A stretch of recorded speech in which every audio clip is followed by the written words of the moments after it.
salatan wa salaman ala Rasulillah. Asyhadu an la ilaha illallah wahdahu la syarikalah wa asyhadu anna Muhammadan abduhu wa rasuluhu la nabiyya ba'dah.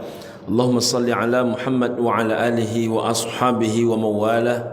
Amma ba'du. Seluruh pengurus, orang tua kami, ibu dan bapa hadirin wal hadirat sidang jemaah zuhur rahimakumullah. InsyaAllah kita semua dimuliakan Allah subhanahu wa ta'ala. Amin ya rabbal alamin.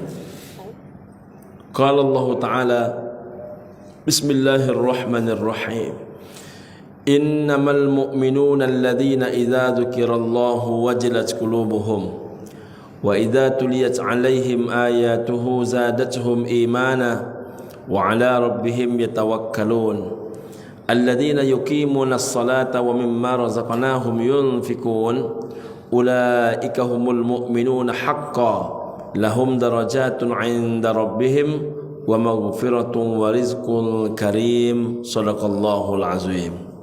Ibu dan bapa, ayah bunda sekalian rahimakumullah, siapakah mukmin yang sebenarnya? Itulah kaji kita pada kesempatan zuhur kali ini. Berbicara ketika seseorang mengucapkan dua kalimat syahadat, ibu dan bapa, asyhadu an la ilaha illallah wa asyhadu anna Muhammadar Rasulullah, maka otomatis dia sudah seorang muslim, seorang mukmin.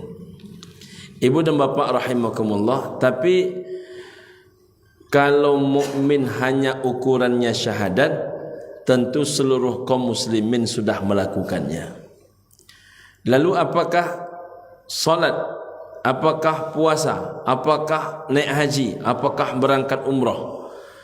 Ibu dan bapa rahimakumullah, salat orang salat kita, berpuasa orang berpuasa kita, ataupun sebaliknya, kalau kita berangkat haji orang mampu melakukan haji yang sama. Kalau kita berangkat umrah orang bisa melakukan umrah yang sama. Kalau kita puasa sunat Senin Kamis, orang pun bisa melakukan puasa sunat Senin Kamis yang sama. Jadi bagaimana kalau kita nak dimasukkan kepada yang lebih khusus, namanya mukmin yang sebenar-benarnya, orang beriman yang betul-betul beriman. Bagaimana tolak ukurnya? Pertama, kata Allah Subhanahu wa taala, Innamal mu'minuna alladhina idza dzukirallahu wajilat qulubuhum. Orang yang betul-betul beriman itu, ibu dan bapa rahimakumullah, bila dia menyebut nama Allah maka bergetar hatinya, sampai kepada tingkat hati bergetar menyebut nama Allah. Ini bukan sesuatu yang sederhana, ibu dan bapa rahimakumullah. Banyak orang yang bisa membaca nama Allah, banyak orang yang bisa berzikir subhanallah walhamdulillah wala ilaha illallah wallahu akbar. Tapi sampaikah kita kepada tingkat hati bergetar ketika menyebut nama Allah itu? Mana contohnya? Terjadi perang antara kaum muslimin dengan Romawi, ibu dan bapa rahimakumullah. Saking lamanya perperangan itu pakai isoma, pakai masa istirahat solat makan. Nabi beristirahat, orang Romawi pun dengan pasukannya beristirahat. Rupanya panglima perang orang Romawi ini cengkelat dia, tak lurus, tak jujur dia berperang. Masa istirahat pun mengendap-endap dia masuk ke wilayah istirahat kaum muslimin, sampailah dia ke tempat beristirahat Rasulullah sallallahu alaihi wasallam. Rupanya Rasulullah sedang beristirahat, tersandar seorang diri di bawah pokok batang kurma, ibu dan bapa rahimakumullah. Menengok Nabi seorang diri, ini kesempatan, ini kata Rustum. Maka Rustum mencabut pedangnya, lalu pedang yang tajam itu diarahkannya ke arah leher Nabi sallallahu alaihi wasallam. Ya Muhammad, kata dia, andaikan aku menusukkan pedang yang tajam ini ke batang lehermu, siapa yang bisa menolongmu? Nabi menjawab dengan kalimat singkat, Allah. Rupanya ibu dan bapa rahimakumullah, nama Allah keluar dari lisan Nabi begitu mendebarkan. Tidak hanya menghasilkan getaran, tidak hanya sebatas jiwa Nabi yang bergetar, maka orang yang mendengarkan pun itu hatinya bergetar dibuatnya. Seberapa hebat itu kalimat nama Allah keluar dari lisan Nabi sallallahu alaihi wasallam. Apa akibatnya? Ketika disebut oleh Nabi yang menolong Nabi adalah Allah, pedang yang dipegang oleh Rustum itu, ibu dan bapak rahimakumullah, tiba-tiba jatuh. Seberapa hebat itu efek nama Allah keluar dari orang yang senantiasa membesarkan nama Allah. Kalau kita lah agak-agaknya ibu dan bapak masuk maling ke rumah kita, dihadapkannya pisau ke batang leher kita. Kalau saya lukai kamu ni, siapa yang menolong dirimu? Lalu bapak ibu jawablah Allah. Kira-kira jatuh tak pisau maling tu? Jadi ibu dan bapak rahimakumullah, mengapa berbeda efeknya? Rupanya ibu dan bapak rahimakumullah, semakin sering nama Allah itu ada di lisan, seringkali nama Allah itu masuk ke dalam jiwa, maka ibu dan bapak rahimakumullah semakin bersemayam dia dalam seluruh urat nadi dan seluruh urat-urat lainnya. Kalau sudah itu yang terjadi, maka dia menjadi sebuah kekuatan. Maka ibu dan bapak rahimakumullah, ulama-ulama dulu tu amalannya sederhana-sederhana, tapi betul-betul dijiwai, dimasukkan. Maka ibu dan bapak rahimakumullah, kalimat subhanallah di mulut si A belum tentu sama nilainya dengan kalimat subhanallah yang sama di mulut si B. Sama kalau bapak ibu pernah nonton film Panglima Besar Sudirman itu, ketika Belanda sudah mengepung beliau, bahkan salah satu pengkhianat itu menunjukkan ini orangnya Jenderal Sudirman, tapi rupanya Belanda tak menengok kalau orang yang sedang berzikir itu adalah Jenderal Sudirman.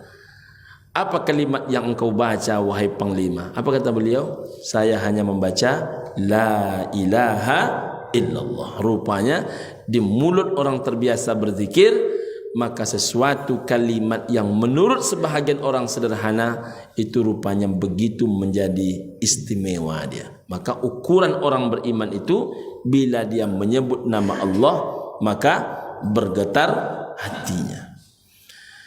Maka perbaharui iman kita ni. Salah satu cara paling jitu memperbaharui iman, sering-sering mengucap kalimat la ilaha illallah. Yang kedua, wa idza tuliyat alaihim ayatuhu zadatuhum imana. Apabila dibacakan ayat suci Allah kepada mereka orang-orang beriman itu, bertambah imannya. Mana contohnya ayat Allah itu ibu dan bapak rahimakumullah, yang kalau kita baca maka jangankan untuk menolaknya, memikirkan mengevaluasinya pun tidak. Ini saya coba menandai tadi ibu dan bapak rahimakumullah. Ini salah satu ayat yang orang begitu berat mengamalkan ayat ini. Surah An-Nisa ayat 11. Pangkal ayat saya baru pangkal ayat. Na'udzubillahi minasyaitonir rajim. Bismillahirrahmanirrahim. Yusikumullahu fi auladikum. Allah Ta'ala mewasiatkanmu. Mana tinggi wasiat apa perintah? Lebih tinggi wasiat. Jadi di atas perintah itu wasiat. Kalau perintah berlaku bisa sesaat itu, tapi wasiat itu berlaku walaupun sudah berlanjut peristiwanya, karena dia sudah berbentuk wasiat. Yusikumullahu fi auladikum. Allah Ta'ala mewasiatkan kepadamu, kepada kita dalam urusan anak-anakmu. Ini kalau kita disuruh dalam hal ini, kita harus diwasiatkan oleh Allah Ta'ala, berarti ada sesuatu yang Allah Ta'ala khawatirkan. Mengapa mesti diwanti-wanti itu Pak Ustaz? Karena manusia ini tak mampu berlaku adil kepada anak. Tapi kami adil Pak Ustaz. Enggak ada orang yang mampu berlaku adil kepada anak. Makanya apa kata Nabi? Berlaku adillah engkau di antara anak-anakmu. Jika aku bisa memilih, kata Nabi, maka aku lebih cenderung kepada anak perempuanku. Itu Nabi itu. Nabi saja bisa lebih cenderung kepada anak perempuan Nabi. Jadi kalau Nabi saja bisa lebih cenderung kepada anak perempuannya, apalagi kita. Nah, apalagi kalau bapak ibu anak perempuan itu tinggal dengan bapak ibu. Wah, ini makin berat ini berlaku adil. Apalagi kalau anak perempuan itu anak perempuan satu-satunya. Apalagi kalau anak perempuan itu sudahlah satu-satunya anak bungsu pula. Oh, makin susah berlaku adil. Maka Allah Ta'ala mengatakan yusikumullahu fi auladikum. Allah Ta'ala yang mewasiatkan kepadamu dalam urusan anak-anakmu. Bahwa ini pasal 1 ini, kalau istilah aturan pasal ini, aturan main pertama kata Allah Subhanahu wa Ta'ala bahwa lidzakari mislu hazzil unsayain. Satu orang anak laki-laki maka jatah dia sama dengan 2 orang anak perempuan. Coba sebanyak ini bapak ibu ini berapa orang yang mengamalkan gaji ini? Ya Ustaz. Satu orang anak laki-laki jatah pembagian harta warisannya kata Allah Ta'ala itu sama dengan hazwil unsayain, 2 bagian sama dengan bagian 2 orang anak perempuan. Maka muncullah penilaian kita manusia sebagai ayah, sebagai ibu. Hanya macam iko Ustaz. Mengapa muncul macam iko? Kalau orang beriman itu yang ada cuman sami'na wa ta'na. Ditengoknya apa perintah Allah Ta'ala, itu yang nyo lakukan. Tapi nyo giko apa Ustaz? Nyo yang menjaga kami itu anak. Nggak ada giko. Yang ada itu sami'na wa ta'na. Jadi kalau ayat Allah dijadikan imam, ayat Allah itu menjadi hudan. Kan Al-Quran itu kan hudan lil muttaqin, petunjuk orang-orang yang bertakwa. Kalau memang Al-Quran itu petunjuk, maka tidak berlaku otak lagi, tak berlaku pemikiran lagi, tak berlaku agak-agak, apalagi rasa. Yang berlaku itu apa kata Allah, apa kata Al-Quran, maka itulah yang saya lakukan. Disinilah hebatnya Abu Bakar As-Siddiq radhiyallahu anhu. Apa kata Abu Bakar As-Siddiq? Andaikan aku menengok gunung ini berwarna putih, lalu datang Muhammad mengatakan bahwasanya gunung itu berwarna hitam, maka aku akan katakan kepada mataku, hai mata Abu Bakar, engkau telah memandang salah. Padahal mata awak yang menengok engkau putih, tapi kata Nabi Muhammad hitam. Kata Al-Quran hitam, kata Al-Quran kuning. Hitam kata Nabi Muhammad hitam, maka yang salah pandangan mata awak. Kalau hitam kata Al-Quran hitam, walaupun putih nampak di mata awak. Bagi orang beriman kepada Al-Quran itu sami'na wa ata'na. Bila dibacakan ayat suci Allah, maka zadathum imana, bertambah imannya. Itu dulu ibu dan bapak rahimakumullah. Sadaqallahul azim. Assalamualaikum warahmatullahi wabarakatuh.